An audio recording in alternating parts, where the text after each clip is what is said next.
So So, why would a person who calls themselves Marxist in reality want to be a democratic Keynesian or a third world nationalist? because they reach to Marxism to justify something that's not Marxist. So they use Marxism because Marxism has a kind of an intellectual kind of authority, if you will, or kind of a reputation or a kind of elan. It has a kind of a um, prestige, we might even say. Especially Marx himself has a prestige that I think is confused.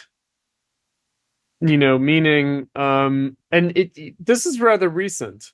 So in my lifetime, people used to be much more aware that Marx is a very particular thinker who, I think that in my time, like when I was in college, the professors, the academics were interested in saying how Marx was wrong. Hmm. And whereas now it's about bending Marx to say what we want him to say. Hmm. And then subsequent Marxists too. So there's a lot of like Marxist Leninism now in the air. And so people also do this to Lenin. They make him say what they want him to say rather than what he actually said. And so that's the point, to recognize the contradiction or the disparity there. Well, so that might be a good segue maybe into the Friedman piece, but also into the other two pieces. And so, I mean, let's just as a sort of case study or example use Yeah.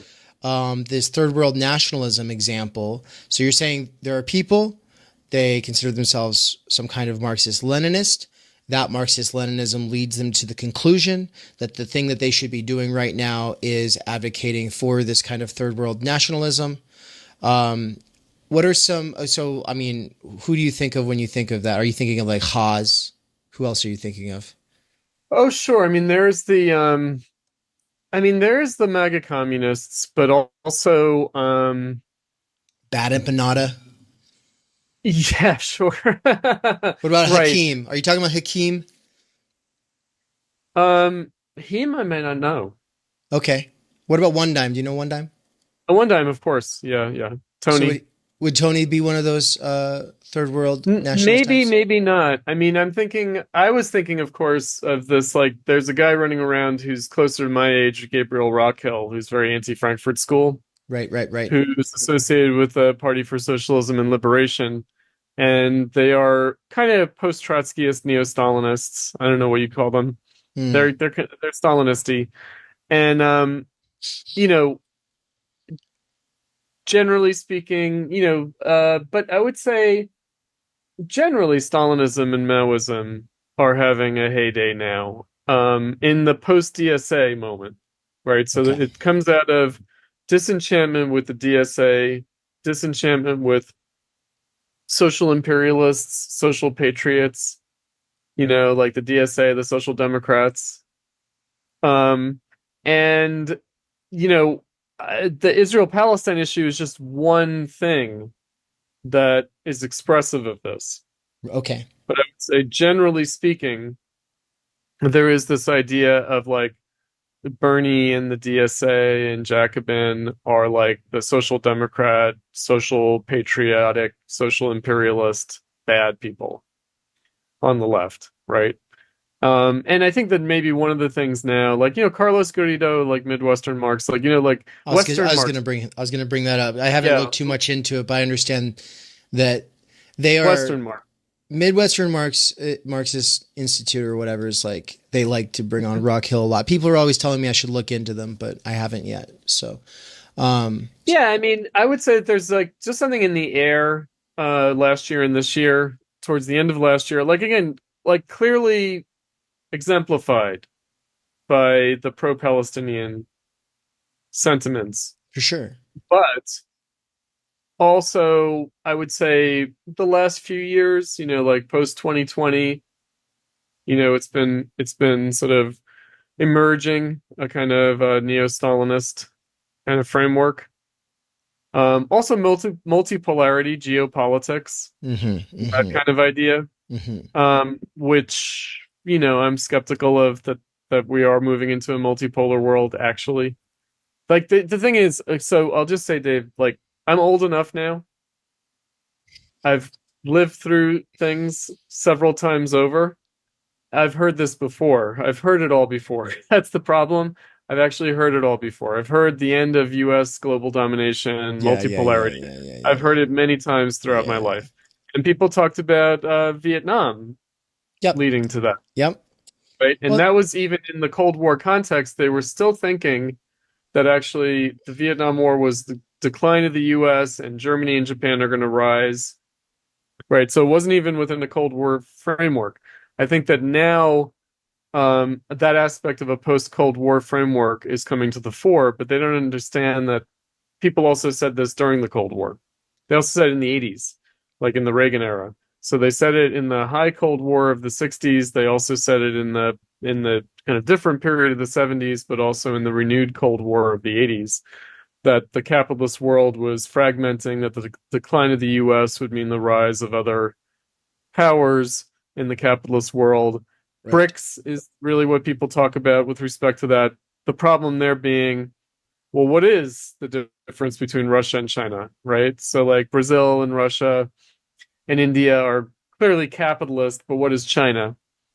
And so there's also mixed in with this multipolarity some idea that somehow the Chinese capitalist road to socialism is going to lead the world to socialism, Right. Right. right? We will have I don't know, sentiment, pro-China sentiment. And you're not convinced that is getting at anything real. I mean, of course, it's referring to something real. I just don't think that there's a science fiction book on the shelf behind me, China Mountain Zhang, right? Like some dystopian world in which communist China takes over, but it's still a capitalist world. I don't think that that's actually going to happen. I think this it's science fiction, it's dystopian science fiction. It always has been and always will be. Okay, And the but left, of course, shamelessly engages in dystopian science fiction. It does.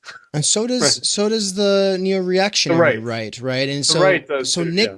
Nick Land's been convinced that the Looper thesis was correct, and that is that Shanghai is where it's at, right? That'll be the first, the first place where the singularity is birthed, and that's why he moved there supposedly. But the reason that there's something interesting in that thesis is that he thinks that the neoliberalization is getting in the, like, which is to say, like, the get out of the way of the markets, and also disempower the state. That those kinds of moves result in the efficiency of technological development being thwarted somewhat, right? Whereas, like, China is able to put all of its resources towards different things that the U.S. kind of can't. Its hands are kind of tied because of its, the big money interests that ultimately rule. So what Yeah. do you think about that position? This is That the discontent with neoliberalism. So the problem with people my age and people younger than me is that we think neoliberalism is capitalism, yeah, and we forget that there used to be another kind of capitalism, in the Fordist era. right, And so, we have a skewed view of capitalism. That means that if somehow the neoliberal order collapses, then that means the end of capitalism. It doesn't. right, Does right, not. Right. right. So, it's something that I write about when I write about like Moish Postone. He has a way of thinking about this that I also think was symptomatic, not exactly correct, which is that maybe the world will oscillate between statist and more market-oriented forms of capitalism. And it might appear that way, but I think that David Harvey was a little bit better on this in the sense of accumulation of things, meaning that the original kind of liberal, more laissez-faire capitalism of the late 19th and early 20th century didn't go away, but it was subsumed under the Fordist form of more state-managed capitalism, and that also didn't go away in neoliberalism. So neoliberalism is also it's neoliberal. It's also state-managed. It's also a statist form of capitalism.